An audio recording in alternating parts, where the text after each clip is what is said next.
오늘은 이 시간에는 정주영 시인의 향수라는 작품을 같이 함께 공부해 보겠습니다. 누구나 저마다 태어난 고향이 있습니다. 고향은 우리에게 많은 추억이 담긴 곳이죠. 그래서 고향을 떠나 타지에 가 있으면 다시금 돌아가고 싶은 마음이 듭니다. 우리는 이 마음을 바로 향수라고 합니다. 오늘 우리가 배울 시는 정주영의 향수인데요.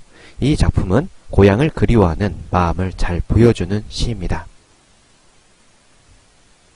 그럼 작품을 읽으면서 작품을 분석해보는 시간을 가지겠습니다. 이 휘돌아 나가고, 자, 첫 행에서 이 벌이라는 거는 바로 평평하게 생긴 땅을 이야기합니다. 넓은 땅 끝으로요, 실개천이 이렇게 흐르고 있는데 이 실개천이 쥐줄된다 라고 얘기했습니다. 쥐줄된다라는 말은 다정하고 나긋나긋한 소리를 낸다는 뜻인데, 실제로 실개천이 이렇게 다정한 소리를 낼 수 있을까요? 그럴 순 없을 겁니다. 여기에서는 바로 화자의 감정이 뭐하냐면은 반영된 거죠. 그래서 이거는 일종의 의인법으로 여러분들이 정리해 두시면 되겠습니다. 얼룩배기 황소가 해설피 금빛 게으른 울음을 우는 곳이라고 했습니다. 자, 얼룩배기인 황소가 음매하고서 우는 소리가 지금 표현하고 있는 건데요. 이때 해설피는 느리고 길게라는 뜻을 가지고 있습니다. 황소의 울음을 느리고 길게 나타내고 있는데, 그 울음이 어떻다고 나타내면은 바로 금빛이라고 이야기하고 있습니다. 이때는 이 울음이라는 청각을 금빛이라고 하는 시각으로 표현해서 우리는 이것을 청각의 시각화, 즉 공감각이라고 얘기합니다. 그것이 차마 꾸맨들 리칠리아 하면서 1년이 마무리가 되고 있는데요. 1년에서는 평화로운 고향에서 보이는 벌판의 모습을 잘 나타내고 있습니다. 지라로에 재가 식어지면 비인 밭에 밤바람 소리 말을 날리고 옅은 졸음에 겨운 늙으신 아버지가 집베개를 돋아 고이시는 곳이라고 했습니다. 여러분, 이 지라로는 뭐냐면 진흙으로 만든 화로를 이야기합니다. 즉, 진흙으로 만든 화로가 재가 식어진다는 이야기는 점점 시간이 가면서 차가워지는 걸 이야기하죠. 여기서 우리는 시간이 경과하고 있다는 것을 알 수가 있고요. 비인 밭에 밤바람 소리가 말을 달리고 라고 했습니다. 이때 소리가 말을 타고 달린다 라고 표현하기 때문에 이거는 청각의 시각화, 즉 공감각으로 정리해 두시면 되겠네요. 옅은 졸음에 겨운 늙으신 아버지가 집베개를 빈다고 했습니다. 이 집베개는 향토적이고 토속적인 분위기를 주고 있지만 이 베개가 되게 솜 이불과 같이 솜으로 만든 베개가 아니라는 것을 볼 때 좀 약간 가난한 생활을 엿볼 수 있습니다. 그것이 차마 꾸맨들 리칠리아 라고 하는데, 1년에서 나왔던 이 표현이 지금 2년에서도 같이 반복되고 있습니다. 우린 여기서 중요한 것을 두 가지로 확인할 수 있어요. 첫 번째는 1년에서 반복됐던 게 2년에서도 반복되니까 반복법이라는 것을 알 수 있었고요. 이렇게 2번 이상 반복되면 뭐가 형성되냐면 운율이 형성됩니다. 그리고 또 마찬가지로 의미가 강조가 되죠. 어떠한 의미가 강조되냐면 그곳이 차마 꾸맨들 잊을 수가 없구나 라고 하면서 의미가 강조되는 겁니다. 이때 여러분 뭐 하는 겁니까? 서리법을 통해 가지고 이 내용을 좀 더 내용을 강조하고 있다는 것도 알아두시면 되겠습니다. 자, 그래서 2연에서는 가난하고 늙은 아버지의 모습이 잘 나타나 있습니다. 흙에서 자란 내 마음 파란 하늘빛이 그리워 함부로 쏜 화살을 찾으려 풀섭 이슬에 함추름 휘적시던 곳, 그것이 차마 꾸맨들 이칠리아 라고 합니다. 자, 흙에서 자란 내 마음이라고 봤을 때 우리는 화자의 고향이 도시적인 풍경보다는 약간은 시골스러운 느낌이 더 강하다는 것을 알 수가 있습니다. 이때 이 파란 하늘빛은 그 의미가 소망과 동경의 이미지를 가지고 있는데요. 그러한 소망과 동경이 있던 그 고향의 모습이 어떻다고 얘기하냐면 그립다라고 직접적으로 이야기하고 있습니다. 함부로 쏜 화살을 찾으려. 자, 화살을 뭐하냐면은 함부로 쏘았다는 이야기는 그만큼 어린 시절에 천진난만하게 놀던 화자의 모습이 잘 반영되어 있는 겁니다. 풀서 미술에 함추름 휘적시던 곳 했을 때 이 함추름은 함초롬이라는 말이 지금 시적 허용에 의해서 지금 변화된 말입니다. 이때 이 함추름은 무언가 흠뻑 젖어있는 그 모양을 잘 나타내는 거죠. 그래서 어린 시절에 천진난만했던 그 모습이 흠뻑 담겨있던 곳이 어디냐? 바로 고향이라는 것을 잘 보여주고 있습니다. 그곳이 차마 꾸멘들 이칠리아라고 하면서 서리법으로 다시 한번 잊을 수 없다고 의미를 강조하고 있네요. 3년의 내용은 그래서 어린 시절에 대한 회상의 내용이 잘 반영되어 있습니다.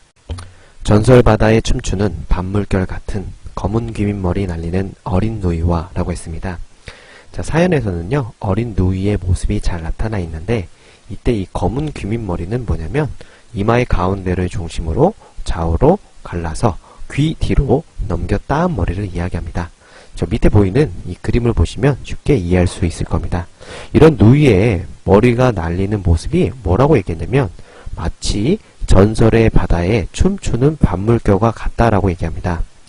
누이의 머리카락이 날리는 모습이, 머릿결이 날리는 모습이 춤을 추고 있다고 얘기했는데 사실은 뭐 하는 겁니까? 이 표현은 바로 사람에게만 쓰는 표현이니까 바로 의인법으로 정리할 수가 있겠습니다. 아무렇지도 않고 예쁠 것도 없는 사철 발벗은 아내가 라고 합니다. 자, 이제 어린 누이와 아내의 모습을 회상하고 있는데 이 아내는 사철, 즉 봄, 여름, 가을, 겨울을 사철이라고 합니다. 그래서 또는 사계절이라고도 얘기하죠. 사철 동안 발을 벗은 아내가 하는 일은 무엇일까요? 뒤에 나와 있습니다. 따가운 햇살을 등에 지고 이삭을 줍던 곳이라고 했습니다. 자, 봄, 여름, 가을, 겨울 동안 따가운 햇살을 들고 허리를 굽혀서 이삭을 줍던 고향의 모습인데 사실 여기에서 우리가 알 수 있는 건 뭐냐면 농사일로 바쁘고 고된 아내의 모습을 잘 표현된 겁니다. 그곳이 차마 꾸멘들 이칠리아 하면서 사연이 마무리가 되고 있는데요. 사연은 어린 누이와 가난한 아내에 대한 회상의 모습이 잘 나타나 있습니다. 하늘에는 성금별, 알 수도 없는 모래성으로 발을 옮기고 라고 합니다. 자, 이때 이 성근다는 말을 잘 이해하셔야 돼요. 좁게 물건이 있는 게 아니라 멀리 듬성듬성 떨어져 있는 모양을 이야기합니다.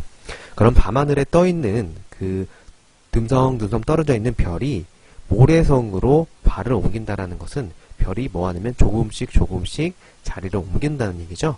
시간이 흘러가면서 이 별은 아침이 다가오면 빛을 잃어가고 또 마찬가지로 사라져갑니다. 시간이 경과하는 모습을 이렇게 모래성으로 발을 옮긴다라고 표현한 부분에서 우리는 시간의 흐름을 잘 나타내고 있다라고 이해하시면 되겠습니다. 서리까마귀는요, 가을에 있는 까마귀를 이야기합니다. 그 까마귀가 울면서 지나가는 초라한 지붕이라고 했습니다. 자, 고향 땅에 있는 자신의 집의 모양이 초라한 지붕이라는 것을 볼 때 화자의 경제적 형편은 그렇게 넉넉하지 않았다는 것을 알 수가 있습니다. 흐릿한 불빛에 돌아앉아 도란도란 거리는 곳이라고 했을 때, 자, 가난하지만 단란하고 행복한 가족의 모습이 그래도 잘 나타나 있습니다. 그래서 오연은 정겹고 따뜻한 고향집의 모습이 잘 나타나 있다고 볼 수가 있겠습니다. 이렇게 이 시는 마무리가 됩니다. 자, 그러면 작품을 정리해 보도록 하겠습니다. 먼저 내용상의 특징에 대해서 정리해 보겠습니다. 상황은 평화롭고 한가로운 고향의 모습이고요. 화자는 고향에서의 추억을 떠올리는 화자입니다. 정서는 어떤 정서입니까? 바로 그리움이고요. 태도는 과거에 있었던 일을 떠올리는 회상적인 모습이 잘 나타나 있습니다. 표현상의 특징으로요. 첫 번째는 향토적인 시어를 사용했고, 두 번째는 의인법을 사용했다. 세 번째는 후렴구가 반복되고 있다. 네 번째는 감각적인 심상을 활용하고 있다라고 정리할 수 있는데요. 하나하나 좀 더 구체적으로 살펴보도록 하겠습니다. 자, 먼저 향토적인 시어입니다. 실개천이나 얼룩배기 황소나 지라로나 집베개 같은 것들은 이러한 시어들이 바로 뭐합니까? 옛 고향의 모습을 잘 나타내주는 향토적인 시어라는 것을 알 수 있습니다. 자, 두 번째는요. 사람이 아닌 것을 사람에 비유한 의인법입니다. 옛 이야기 지줄대는 실개천이라고 했을 때 실개천이 다정하게 소리를 내는 그런 것 표현은 바로 하나의 의인법으로 정리할 수가 있고요. 또 마찬가지로 춤을 추는 밤물결이라고 했을 때 물결의 모양이 춤을 추는 것과 같다라고 하는 표현도 의인법으로 정리할 수가 있습니다. 자, 자, 세 번째는 그곳이 차마 꾸멘들 이칠리아라고 하는 이 행이 매 연마다 어떻게 되고 있냐면 반복되고 있습니다. 이 반복으로 인해서 첫 번째는 운율을 형성하고 두 번째는 의미를 강조하고 있죠.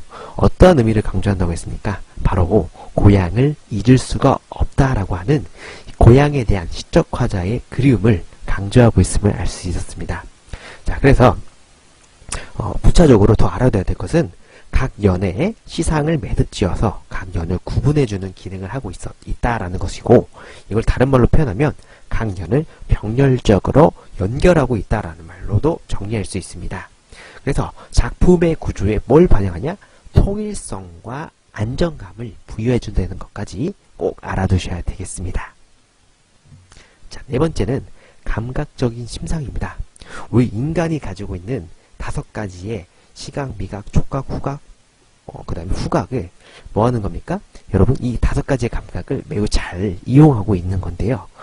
먼저 시각적인 감각이 잘 드러난 부분을 보겠습니다. 자, 여기 가로쳐 놓은 부분, 파란 하늘빛 또는 검은 또는 사철의 발벗은 안에 성금별, 초라한 지붕, 흐릿한 불빛, 이런 표현들이 다 뭐냐면 바로 시각적인 이미지를 잘 드러내고 있는 거죠. 자, 청각적인 표현은 뭐가 있냐? 자, 실개천이 당연히 지줄된다라고 얘기하고 있고요. 까마귀가 우지짓고 또 도란 거리는 곳이라고 했을 때 이러한 표현들이 바로 청각적인 이미지로 가깝습니다. 자, 그 다음 촉각인데요. 촉각은 따가워냈을 때 이 따가움이 바로 뭡니까? 촉각적인 감각을 잘 드러내고 있습니다. 이 시에서는요, 이렇게 시각, 촉각, 청각과 같은 단일 감각만 나타나는 게 아니고요, 하나의 감각이 다른 감각으로 이동하는 공감각적 표현이 많이 쓰이고 있습니다. 먼저 금빛 게으른 울음이라고 했는데, 자, 울음은 무슨 감각이냐면 청각인데, 이 청각이라는 감각을 금빛, 금색 빛이다 라고 하는 시각으로 바꾸고 있어요. 그래서 청각의 시각화라고 얘기합니다. 자, 밤바람 소리가 말을 달리고라고 합니다. 자, 소리는 무슨 감각으로 인식하냐면 청각이고요. 말을 타고 달린다? 이거는 무슨 감각으로 인식합니까? 시각입니다. 즉 청각을 뭐 하는 겁니까? 시각화해서 나타낸 표현을 하는 것을 여러분들이 알아두시면 되겠습니다. 자, 그리고 이러한 표현들, 감각적인 심상을 통해서 우리가 알 수 있는 것들은 뭐냐면 바로 고향의 모습을 감각적으로 제시함으로써 서정성을 뭐하냐? 극대화시키고 있다는 것을 알 수가 있는 것입니다. 자, 그러면 이제 작품의 핵심을 정리해 볼게요. 자, 성격은 뭐합니까? 향토적이고 감각적이고 묘사적이죠. 이 묘사적이라고 하는 것은 감각적인 이미지를 활용을 해서 마치 눈앞에 잘 나타내고 있다라고 해서 묘사적이라고 얘기하는 겁니다. 자, 고향에서의 추억과 고향에 대한 회상과 그리움을 잘 표현하고 있고, 선명한 감각적 이미지를 사용하고 있고, 토속적인 소재와 향토적인 정감을 느낄 수 있는 시어를 잘 구사하고 있습니다. 일정한 후렴구를 반복적으로 배치하여 시상을 매듭지으며 운율을 형성하는 것까지, 이 작품은 매우 잘 만들어진 작품인 것 같습니다. 안타깝게 정지용 시인은요, 6.25 전쟁 때 북한으로 납치가 되었다라는 설과 자진해서 올라갔다는 말이 있었습니다. 그래서 1970년대까지는 조명을 받지 못했지만 지금은 고향 땅에 대한 그리움을 잘 표현한 시 외에도 많은 좋은 시가 있어서 교과서에 작품이 많이 실리고 있습니다. 자, 여기까지 우리 함께 같이 정지용의 향수라는 작품을 공부해 보았습니다.